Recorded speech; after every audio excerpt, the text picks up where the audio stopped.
ഓം നമ ശ്രീ ഗണേശ ശാരദാ ഗുരുഭ്യോ നമ. ഓം മഹാദേവ്യൈ നമ. ഓം ശ്രീ ശ്യാമളായൈ നമ. എല്ലാവർക്കും വിനീതമായ പ്രണാമം. ഇനിയും നമ്മൾ ശ്യാമളാ ദണ്ഡകത്തിലെ 5ാമത്തെ ദണ്ഡകമാണ് ഇവിടെ ചർച്ച ചെയ്യുന്നത്. ഒരു സ്വല്പം നീണ്ട ദണ്ഡകമാണ്. ഒറ്റ ശ്വാസത്തിൽ സാധാരണക്കാർക്ക് ജപിക്കാൻ സ്വല്പം പ്രയാസം കാണും. ശ്വാസമെടുത്ത് ജപിക്കാൻ പറ്റാവുന്നവർ ഒറ്റ ശ്വാസത്തിൽ ജപിക്കുക, അല്ലാത്തവർ മുറിച്ച് ജപിക്കുക. എന്തായാലും മന്ത്രം പറയാം. ആദ്യമേ പ്രോല്ലസത് വാളിക ചേർത്ത് പറയുമ്പോൾ പ്രോല്ലസദ്വാളിക, മൗക്തിക ശ്രേണിക, ചന്ദ്രിക മണ്ഡല ഉദ്ഭാസി. മണ്ഡല ഉദ്ഭാസി ചേർത്ത് പറയുമ്പോൾ മണ്ഡലോദ്ഭാസി, ചന്ദ്രികാ മണ്ഡലോദ്ഭാസി, ലാവണ്യ ഗണ്ഡസ്ഥല ന്യസ്ത കസ്തൂരിക പത്രരേഖ സമുദ്ഭൂത സൗരഭ്യ സംഭ്രാന്ത ഭൃംഗാംഗനാഗീത സാന്ദ്രീഭവൻ മന്ത്ര തന്ത്രീസ്വരേ സുസ്വരേ ഭാസ്വരേ. ഇത്രയുമാണ് ഈ മന്ത്രത്തിൻ്റെ സാഹിത്യം. ഇനി ഇതിൻ്റെ അർത്ഥമൊന്ന് പറയാം. പ്രോല്ലസത് വാളിക. ഈ വാളിക എന്ന് പറയുന്നത് മേൽക്കാതിലെ ആഭരണം ആണ്. ഈ സ്ത്രീകൾ മേൽക്കാതിലിടുന്നതായ ആഭരണത്തെ വിളിക്കുന്ന പേരാണ് വാളിക. പ്രോല്ലസത് വാളിക. പ്രോലസത് ഭംഗിയായി ലസിക്കുന്നതായ മേൽക്കാതിലെ ആഭരണം പ്രോല്ലസത് വാളിക. ആ വാളിക എന്തുണ്ട്? മൗക്തിക ശ്രേണിക, മുത്തുമണികൾ അങ്ങനെ നിരനിരയായിട്ട് ഉണ്ട്. ആ മുത്തുമണികളിൽ നിന്നുള്ളതായ ഒരു പ്രകാശമുണ്ട്. അത് ചന്ദ്രികാമണ്ഡല ഉദ്ഭാസി ലാവണ്യ ഗണ്ഡസ്ഥലം. ആ മുത്തുമണികളിൽ നിന്നും ഉള്ളതായ ആ പ്രകാശം ചന്ദ്രികാമണ്ഡലം പോലെ ഉദ്ഭാസിതമാകുന്നു. എവിടെ? അമ്മയുടെ ലാവണ്യ ഗണ്ഡസ്ഥലത്തിൽ. ഗണ്ഡസ്ഥലം എന്ന് പറഞ്ഞാൽ കവിൾത്തടം.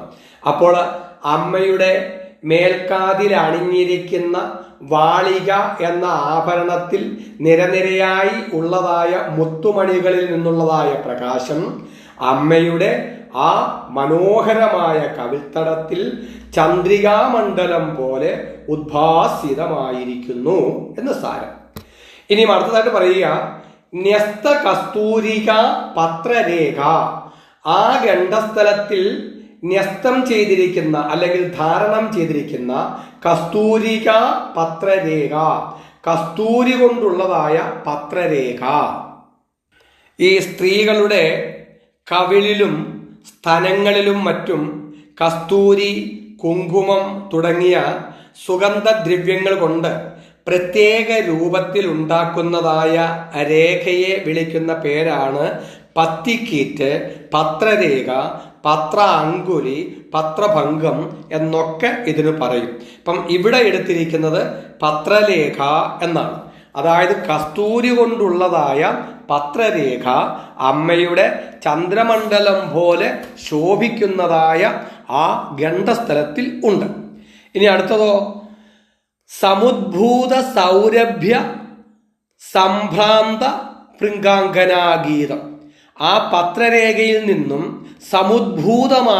ഉദ്ഭൂതമാകുന്ന ഭംഗിയായിട്ട് ഉദ്ഭൂതമാകുന്ന സൗരഭ്യം, സുഗന്ധം, അതിൽ സംഭ്രാന്തരായ ഭൃംഗാംഗനകള്, പെൺവണ്ടുകള് ഗീതം പാട്ടുപാടിക്കൊണ്ട് അവിടെ എല്ലാം ഇങ്ങനെ മുരളി നടക്കുന്നുണ്ട്.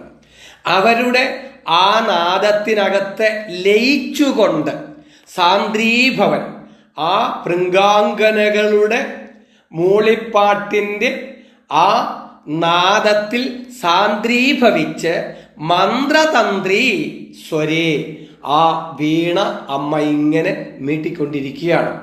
എന്ന് മാത്രമല്ല, അമ്മ അതിനോടൊപ്പം പാട്ടും പാടുന്നുണ്ട്. അതുകൊണ്ട് വിളിക്കുക സുസ്വരേ, നല്ല ഭംഗിയായ ആകർഷണീയമായ സ്വരത്തോട് കൂടിയവളെ, ഭാസ്വരേ, ഹേ സുന്ദരി. അപ്പോൾ അമ്മയുടെ മേൽക്കാതിൽ അണിഞ്ഞിരിക്കുന്ന വാളിക എന്ന ആഭരണത്തിലെ നിരനിരയായിരിക്കുന്ന മുത്തുമണികളിൽ നിന്നും ഉണ്ടാകുന്നതായ ആ പ്രകാശം അമ്മയുടെ മനോഹരമായ കവിൾത്തടത്തിൽ ചന്ദ്രമണ്ഡലം പോലെ അങ്ങനെ ഭാസിതമാകുന്നു. ആ കവിൾത്തടത്തില് കസ്തൂരി കൊണ്ടുള്ളതായ പത്രരേഖയുണ്ട്. ആ പത്രരേഖയിൽ നിന്നും ആ ഗന്ധമിങ്ങനെ സമുദ്ഭൂതമാകുന്നു. ആ ഗന്ധത്തിൽ സംഭ്രാന്തരായിരിക്കുന്ന പെൺപണ്ടുകൾ പാട്ടുപാടിക്കൊണ്ട് അവിടെയൊക്കെ വട്ടമിടുന്നു. ആ പാട്ടിന്റെ ആ നാദത്തിൽ, ആ ശ്രുതിയിൽ അങ്ങനെ ലയിച്ച് അമ്മ അതിനനുസൃതമായിട്ട് വീണമീട്ടുന്നു, പാട്ടുപാടുന്നു. മനോഹരിയായിരിക്കുന്ന സുന്ദരിയായിരിക്കുന്ന അമ്മ എന്നാണ് ഇതിന്റെ സാരം. അപ്പോഴിനി ഇത് എവിടെയൊക്കെ നമുക്ക് മുറിച്ച് ചൊല്ലാമെന്ന് നോക്കാം. പ്രോല്ലസദ്വാളിക മൗക്തിക ശ്രേണിക, അവിടെ വേണമെങ്കിൽ മുറിക്കാം. ചന്ദ്രിക മണ്ഡലോദ്ഭാസി ലാവണ്യ ഗണ്ഡസ്ഥലന്യസ്ത, അവിടെ മുറിക്കാം. കസ്തൂരിക പത്രരേഖ സമുദ്ഭൂത സൗരഭ്യ സംഭ്രാന്ത പിംഗാങ്കനാഗീത, അവിടെ മുറിക്കാം. സാന്ദ്രീഭവൻ മന്ത്ര തന്ത്രീസ്വരേ സുസ്വരേ ഭാസ്വരേ.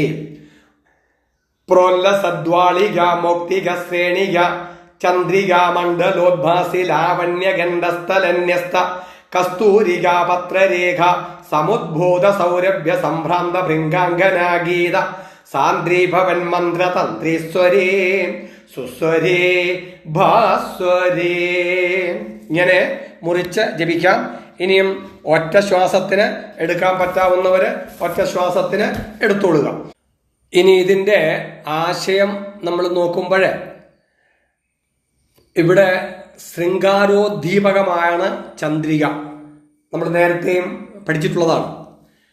അതുപോലെ വശീകരിച്ചു മനസ്സിനെ മതിപ്പിക്കുന്നതാണ് കസ്തൂരി കൊണ്ടുള്ളതായ പത്രരേഖ.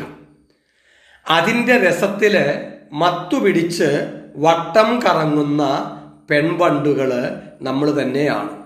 നമുക്ക് 5 ജ്ഞാനേന്ദ്രിയങ്ങളും 5 കർമ്മേന്ദ്രിയങ്ങളുമുണ്ട്. ഇതിൽ ഓരോ ജ്ഞാനേന്ദ്രിയവും കർമ്മേന്ദ്രിയവും പരസ്പരം ബന്ധപ്പെട്ട് പ്രവർത്തിക്കുന്നതാണ്. അതായത് ശബ്ദം കേൾക്കുമ്പോൾ നമ്മുടെ വാഗിന്ദ്രിയവും അതിനോടൊപ്പം പ്രവർത്തിക്കും. കാത് ജ്ഞാനേന്ദ്രിയമാണ്, വാഗിന്ദ്രിയം എന്ന് പറയുന്നത് കർമ്മേന്ദ്രിയവുമാണ്. അതുപോലെ ത്വക്ക് അതിനോട് ബന്ധപ്പെട്ട് കയ്യെ പ്രവർത്തിക്കും. ഈച്ച വന്ന് ശരീരത്തിൽ ഇരുന്ന് കഴിഞ്ഞാൽ അപ്പം നമ്മൾ കയ്യാ പോക്കുക ഇല്ലേ? അതുപോലെ കണ്ണ് അതിനോട് ബന്ധപ്പെട്ട് കാല് പ്രവർത്തിക്കും. ദൂരം രൂപം കണ്ടാൽ അറിയാതെ കണ്ട് കാലാ മുമ്പോട്ട് ചരിക്കുക അല്ലേ? അതുപോലെ നാക്കിൽ കൂടി രസം അതിനോട് ബന്ധപ്പെട്ടാണ് നമ്മളുടെ മലദ്വാരം അല്ലെങ്കിൽ പായുവിന്ദ്രിയം പ്രവർത്തിക്കുന്നത്. നാക്കിന് പിടിച്ചില്ലെങ്കിൽ വയറ്റിനും പിടിക്കില്ല എന്ന് നമ്മളെപ്പോഴും പറയില്ലേ? അങ്ങനെ. അതുപോലെ മൂക്കിനോട് ബന്ധപ്പെട്ട് പ്രവർത്തിക്കുന്നതാണ് ജനനേന്ദ്രിയം. അതുകൊണ്ട് ഗന്ധവും ജനനേന്ദ്രിയവും തമ്മിൽ ബന്ധമുണ്ട്. ശൃംഗാരവും ജനനേന്ദ്രിയവും തമ്മിലും ബന്ധം ഉണ്ട്. ശൃംഗാരോദ്ദീപകമായ ചന്ദ്രിക അമ്മയുടെ ഗന്ധസ്ഥലത്തിൽ, അതുപോലെ ശൃംഗാരരസത്തെ ഉദ്ദീപിപ്പിക്കുന്നതായ ഗന്ധവും അമ്മയുടെ ഗന്ധസ്ഥലത്തിലെ കസ്തൂരികയിൽ നിന്നാണ് ഉണ്ടാകുന്നത്. അപ്പോൾ സൃഷ്ടിക്ക് അടിസ്ഥാന കാരണമായിരിക്കുന്നതായ ഘടകങ്ങൾ അമ്മയിൽ തന്നെ അടങ്ങിയിരിക്കുന്നു. ആ വിഷയങ്ങളിൽ ഭ്രമിച്ച ഭൃംഗാംഗനകൾ ഇതാ മൂളിപ്പാട്ടുപാടി നടക്കുന്നു. നമ്മളും അതുപോലെയാണ്. ഈ വിഷയങ്ങളിൽ ഭ്രമിച്ച് മൂളിപ്പാട്ടും പാടി നടക്കുന്നതായ, അതിൽ ഭ്രമിച്ച് നടക്കുന്നതായ ഭൃംഗാംഗനകളാണ് നമ്മൾ. ഈ പ്രപഞ്ചത്തെ വിസ്തരിക്കുന്നതായ ജഗന്മാതാവ് നമ്മുടെ ഉള്ളിയിരുന്ന് ഈ നാദപ്രപഞ്ചത്തെ നമുക്ക് അനുഭവവേദ്യമാക്കി തന്ന് നമ്മളെ ഇങ്ങനെ രസിപ്പിക്കുന്നു. അമ്മയും രസിക്കുന്നു എന്ന് സാരം. പ്രോല്ലസദ്വാളിക മൗക്തിക ശ്രേണിക ചന്ദ്രിക മണ്ഡലോദ്ഭാസി ലാവണ്യ ഗണ്ഡസ്ഥലന്യസ്ത കസ്തൂരിക പത്രരേഖ സമുദ്ഭൂത സൗരഭ്യ സംഭ്രാന്ത ഭൃംഗാംഗനാഗീത സാന്ദ്രീഭവൻ മന്ത്ര തന്ത്രീസ്വരേ സുസ്വരേ ഭാസ്വരേ